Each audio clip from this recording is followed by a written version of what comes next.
Sayuni mtukuze Mungu, uwezavyo umwimbie, mkombozi na mwalimu, apitaye kila sifa, kwa nyimbo na shangwe kuu, itokayo kwa watu.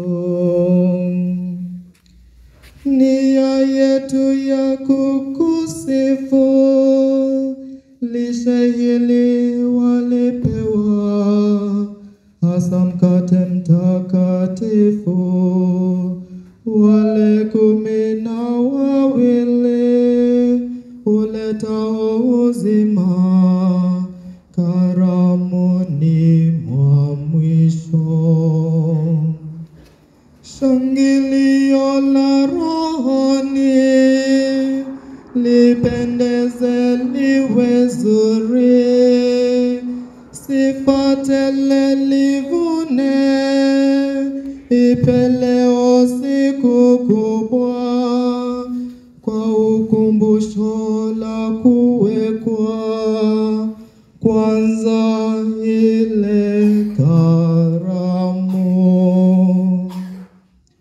Muda ule umekwisha, ipo meza ya mfalme, na sheria mpya tumepata, mapya yote, nuru siyo nusu giza, mwanga siyo usiku.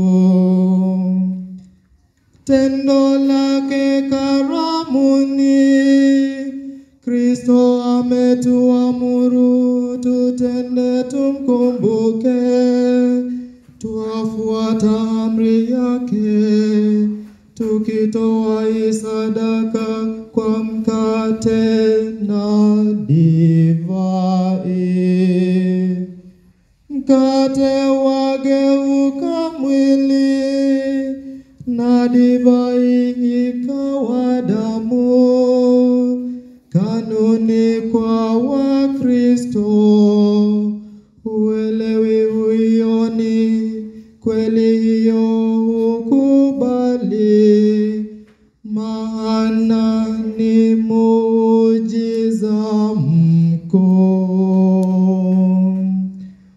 Unaota tu maumbo, ni alama zifumbazo, utukufu wenyewe ule mwili unywe damu. Kila umbo linafumba Yesu mzima halisi. Ukipewa tu kimego, umempata Yesu mzima. Si sehemu yake tu, moja hula, 1000 hula, wote hupokea sawa, na mpokewa hakomi. Hula mwema na wabaya, kwa bahati mbalimbali, kifo au uzima, basi mkate mtakatifu huwa sumu kwa wabaya, dawa bora kwa wema. Ikimegwa sakramenti, usisite, uamini, huwa ndani ya kipande mwili wote wa Yesu. Mwili wake haumegwi, ni alama ivunjwayo, hali yake pia kipimo cha mwenyewe ni sawa. Kumbe mkate wa malaika tusafiri, kweli mkate wa wana usitupwe kwa mbwa. Mifano ya zamani utolewa mwana Isaka, na kondoo kuchinjwa Pasaka, pia mana ya jangwani. Mchungaji mwema sana, Yesu utuhurumie, utuchunge, utulinde. Mchungaji wetu mwema, tuonyeshe mema yako uko kwenye wazima.